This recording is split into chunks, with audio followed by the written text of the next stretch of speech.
My dear Sudha, నువ్వేమీ అనుకుంటాను. No no no no, high society. ఒకటి పెళ్ళం ఇంకొకరిని పూసుకు తిరుగుతుంటే చూస్తూ లొట్టలేయడం నాగరికత లక్షణం డియర్. నా husband cultured man. Is it?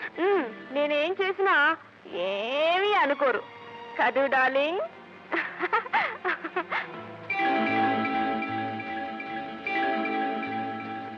నీ స్పర్శనాలు వింత కోరికలు రేపుతోంది. ఈజీ. నాకు అంతే డార్లింగ్. I love you.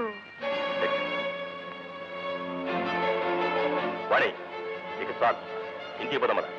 అబ్బా అప్పుడేనా? ఇంకా ఇంటికి వెళ్ళే టైం కాలేదు డార్లింగ్. గోపితో కాసేపు డాన్స్ చేసి ఇంకాస్త మందు వేసుకుని వెళదాం.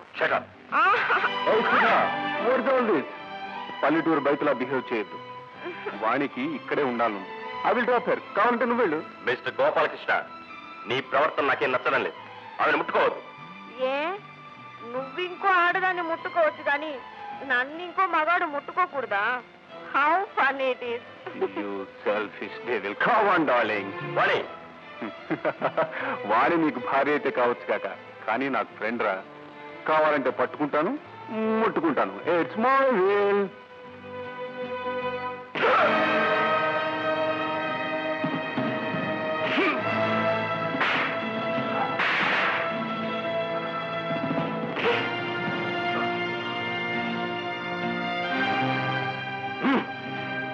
మళ్ళీ ఇలా ప్రవర్తించావంటే నీ మక్కెలను కొడతాను. This is the law of lesson and retort. ఇది నేను కనిపెట్టిన సూత్రం. Mind it. డార్లింగ్ వదులు, వదలమంటుంటే.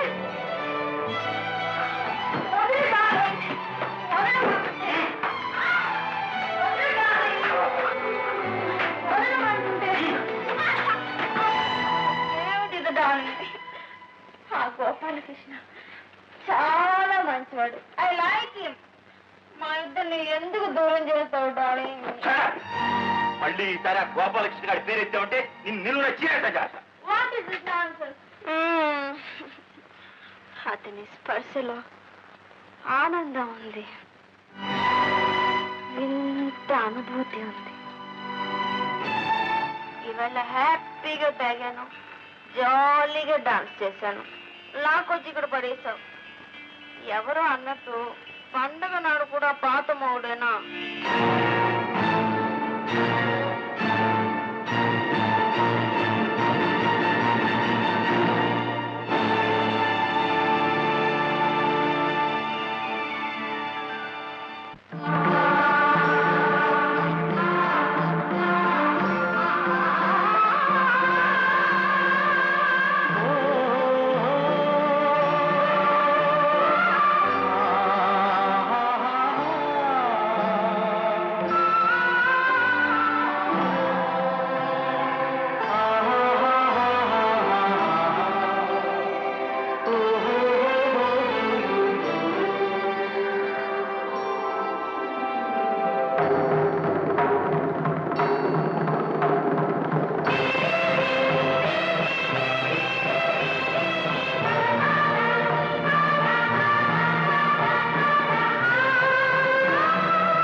పడకపోతే ముందు కదలలేను.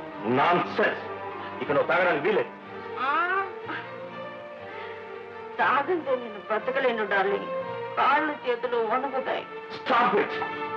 ఇలా తాగి అడ్డమైన విధవులతో కలిసి తిరగడం కావలించుకోవడం నేను భరించలేను.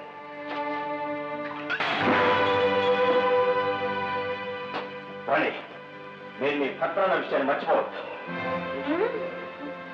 రానట్టున్నా నన్ను బయటికి తీసుకెళ్ళినప్పుడు భర్తని మర్చిపోయావా డార్లింగ్? వద్దంటున్నా నా నోట్లో ఈ విషయం పోసినప్పుడు మొగుడు అని గుర్తులేదా? కాదంటున్నా నా చేతిని పరాయి వాడికి అందించినప్పుడు కట్టుకున్నవాడివని మర్చిపోయావా డార్లింగ్? అంతా నువ్వే చేసి ఇప్పుడు ఒక్కసారిగా భర్తవని గుర్తొచ్చి మానేయమంటున్నావా డార్లింగ్? నోర్మోయ్, నిన్ను బయటికి తీసుకెళ్ళింది సరదాగా గడపడానికే గాని పరాయి మగాడితో సరసాలాడి కాపురం చేయడానికి కాదు. నేను సరసాలాడింది సరదాగా గడపడానికి గాని కాపురం చేయటానికి కాదే. ఎంతకు తెగించాలని.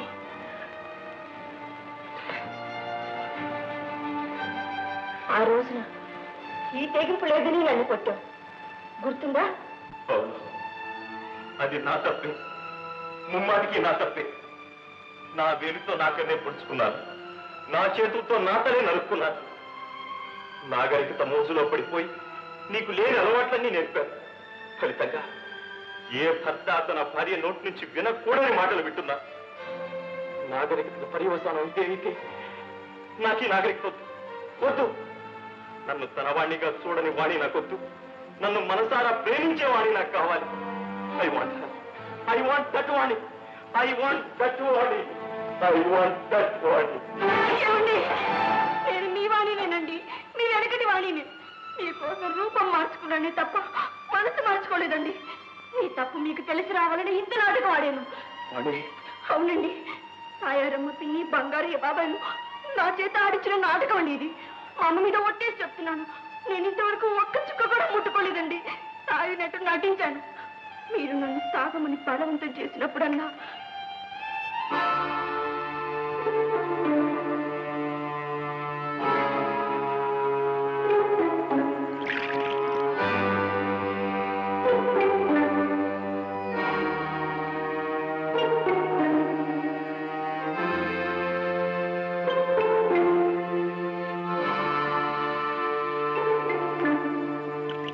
నాగరికత రంగు సీసాల్లోనూ క్లబ్ గోడల్లోనూ ఉందనుకునే మీరు ఎంత చెప్పినా ఎవరు చెప్పినా మారదని, మీరు నడిచే దోమ ముళ్ళ బాటని మీరే తెలుసుకోవాలని మేమంతా కలిసి ఆడిన నాటకం అండి ఇది.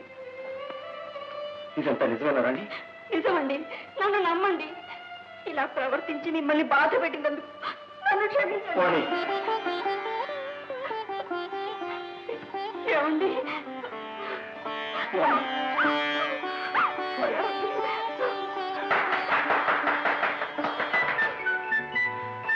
బాబు, ఈ నాటకంలో పాత్రధారిని వాణి, సూత్రధారులో మేము. నీ మనసుకేమైనా బాధ కలిగితే అందుకు కారణం మేము. మమ్మల్ని క్షమించు. మీరే నన్ను క్షమించాలి బాబు. నాగరికత పేరుతో భార్యని బజార్ల వెంట క్లబ్బుల వెంట తిప్పాలనుకునే యువకులు ఒక్క క్షణం ఆత్మశోధన చేసుకోవాలయ్యా. తన భార్య కూడా తనలాంటి మనిషే కనుక మనుషులకు సహజంగా ఉండే బలహీనతల వల్ల ఆమెకి ఎదుటి మగవాడి మీద మోజు కలిగితే దాన్ని తట్టుకునే శక్తి తనకుందా అని ఆలోచించాలి. కరెక్ట్. ఈ కర్మభూమిలో పుట్టిన ఏ మనిషి అది తట్టుకోలేదయ్యా. అలాంటి స్థితి కోరుకోడు. నిజమేనండి. వేదాలు పుట్టిన పవిత్ర భూమి అయ్యా మనది. ఆడదాన్ని అమ్మగా చూసుకోవాలే తప్ప రంగుల బొమ్మగా చూడాలని ప్రయత్నించడం మన సాంప్రదాయం కాదు. విదేశ నాగరికత మోజులో ఎన్ని కాపురాలు కూలిపోతున్నాయో, ఎన్ని జంటలు విడిపోతున్నాయో.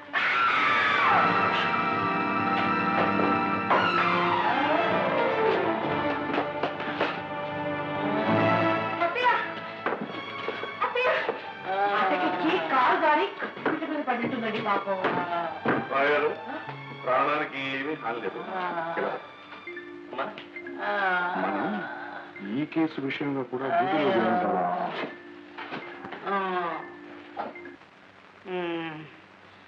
నేను ఎక్కడున్నాను రా? మీ ఇంట్లోనే ఉన్నాను పాపాయ్. శివ శివ శివ శివ. పాపాయమ్మ గారు, అయ్యా మీ ఒంట్లో నుంచి 2 లీటర్ల రక్తం పోయి. అమ్మో, 2 లీటర్లే? అవునండి, రక్తం ఎక్కించకపోతే ప్రాణం నిలవదన్నారు. మాలో ఎవరి రక్తం సరిపోలేదు. కోటయ్య రక్తం నీ గ్రూప్ తో సరిపోయిందంటే అతను అడిగాం. తనకి ఏమీ అభ్యంతరం లేదని మనస్ఫూర్తిగా ఒప్పుకున్నాడు. అందుకే కోటయ్య రక్తం నీకెక్కిస్తున్నారు.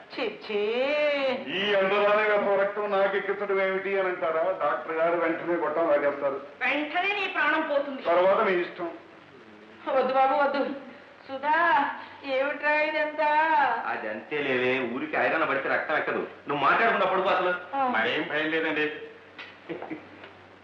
కావలసినంత రక్తం ఎక్కించాం. Okay okay పదమయ్యా.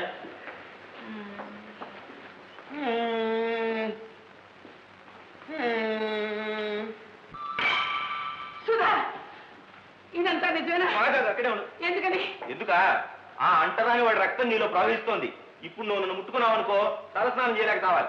చూడు బాబు, మీ ఇంటి వెనకాల గోడ పక్కనే ఒక పాక వేయించి మీ అమ్మను అందులో పెట్టు. అలాగే.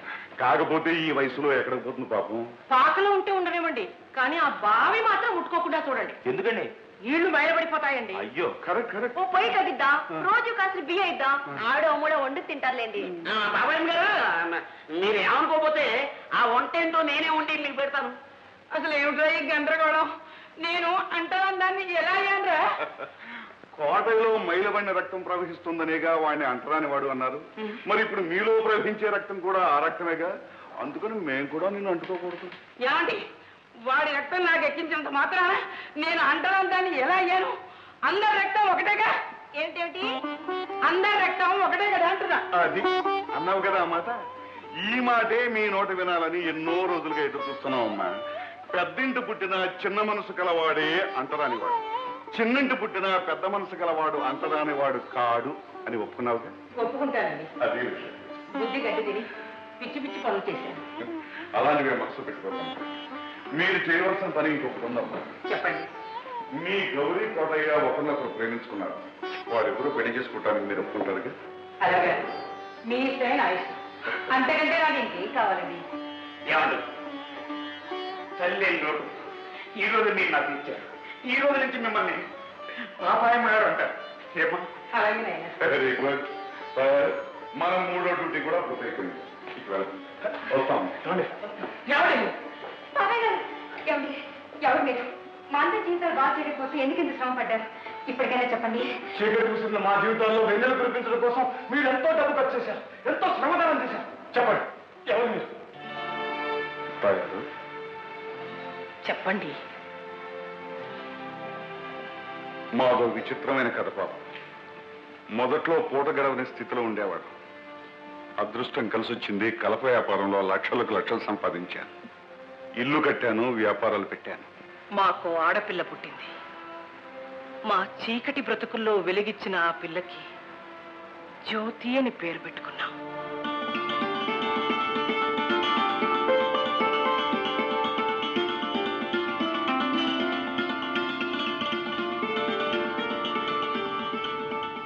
జ్యోతికి పెళ్ళీడొచ్చింది. ఒకరోజు జ్యోతి తన మనసులోని మాటను మా ముందు బయట పెట్టింది. తను అబ్బాయిని మనసారా ప్రేమిస్తున్నానని మాతో చెప్పింది. ఒక్కగానొక్క కూతురు కోరిక కాదనలేకపోయాం. ఆ కుర్రవాణ్ణి స్వయంగా వెళ్ళి కలిశాం. పేదవాడైన బుద్ధిమంతుడు, మంచివాడని తెలుసుకున్నాం. ముహూర్తం పెట్టించాం. ఒక శుభక్షణాన మా జ్యోతిని అతని చేతుల్లో పెట్టాం. ఆ పెళ్లి చేయడంతో మా బాధ్యత తీరిపోయిందనుకున్నాం. ఇంట్లో జ్యోతి లేని లోటు భరించలేకపోయాం. అందుకే విదేశాలు తిరిగి రావాలని మేమిద్దరం బయలుదేరి వెళ్ళాం. అకస్మాత్తుగా వచ్చిన సంపదతో మా అల్లుడు తాగుడికి, తిరుగుళ్ళకి అలవాటు పడ్డాడు.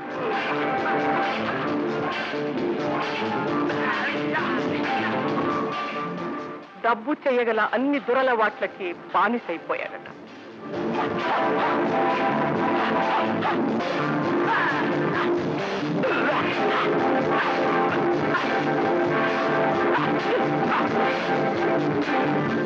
తనంతట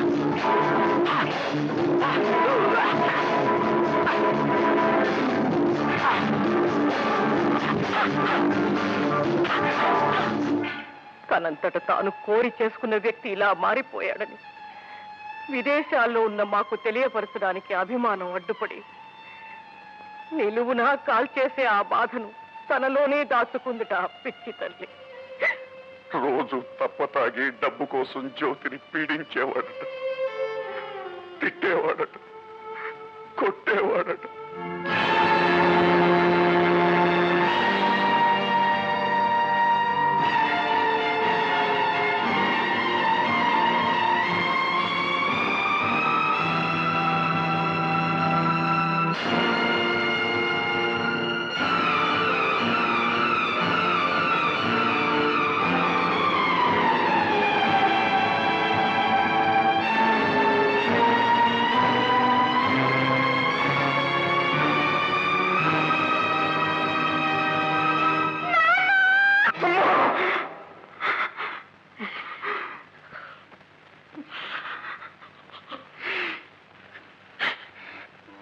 మా చిట్టి తల్లి ఒక బిడ్డకు తల్లి కాబోతోందనే శుభవార్త వినాలన్న కొండంత ఆశతో పరుగు పరుగున ఇంట్లో అడుగు పెట్టాం.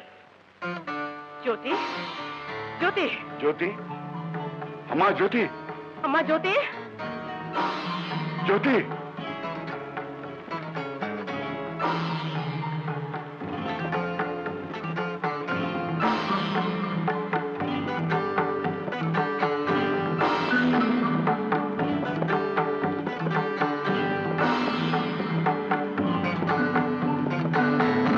లేదండి, అమ్మాయి ఎక్కడా కనిపించలేదు.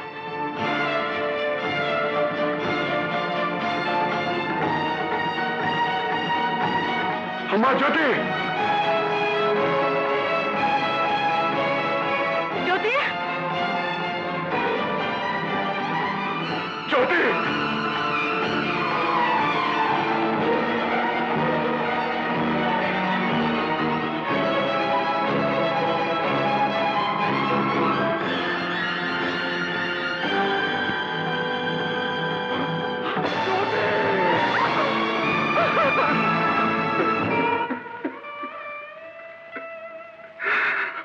మమ్మల్ని చీకటి కోపంలోకి తోసి మా జ్యోతి ఆరిపోయింది.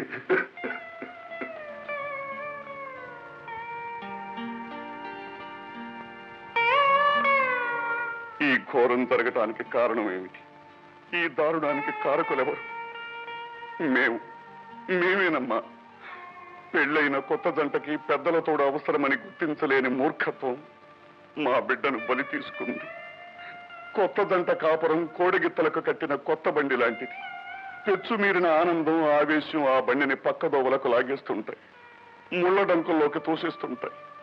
ఆ బండిని అదుపులో పెట్టేందుకు కొన్నాళ్ళు అనుభవశాలి అయిన బండి వాడే అవసరం ఎంతైనా ఉందమ్మా. అదమ్మా మా కథ. లక్షలాస్తి కన్న కూతుర్ని బ్రతికించుకోలేకపోయింది. నాకు తాయారు, తనకు నేను తప్ప మూడో వ్యక్తి లేని అనాథ ప్రేతలమైపోయాం. అందుకే మా ఊరు, మా ఇల్లు వదిలి ఇలా తిరుగుతున్నాం. డబ్బు లేక, పెద్దల అండలేక కలతలపడి నలిగిపోయే కాపురాల్ని వీలైనంత వరకు చక్కబెడుతూ, మా బిడ్డకు మేము చేసుకోలేకపోయిన మంచిని ఇతరులకు చేస్తూ ఇలా కాలం వెళ్ళబుచ్చుతున్నాం. వస్తాం బాబు. ఆగండి బంగారయ్య గారు, మీరు వెళ్ళడానికి వీల్లేదు. అవునండి, మేమంతా మీ బిడ్డలం. మీరు మాతోనే ఉండాలి. బాబు, మీ అభిమానానికి గుండె కరిగిపోతోంది. కానీ మీలా అపార్థాలకు, ఆవేశాలకు గురై ఇంకా ఎన్ని కాపురాలు విడిపోయే స్థితిలో ఉన్నాయో వాళ్ళకి సేవ చేసుకునే భాగ్యం మా నుండి దూరం చేస్తారు. కాలు చెయ్యి ఆడేంత వరకు నలుగురికి ఉపయోగపడతాం. కదలేని స్థితి వస్తే మా బిడ్డలు మీ దగ్గరికే వచ్చేస్తాం. మన డ్యూటీ అయిపోయిందా? అవునండి, కొత్త డ్యూటీ వెతుక్కోవద్దు. పదండి. బాబు వస్తావమ్మా? వస్తా.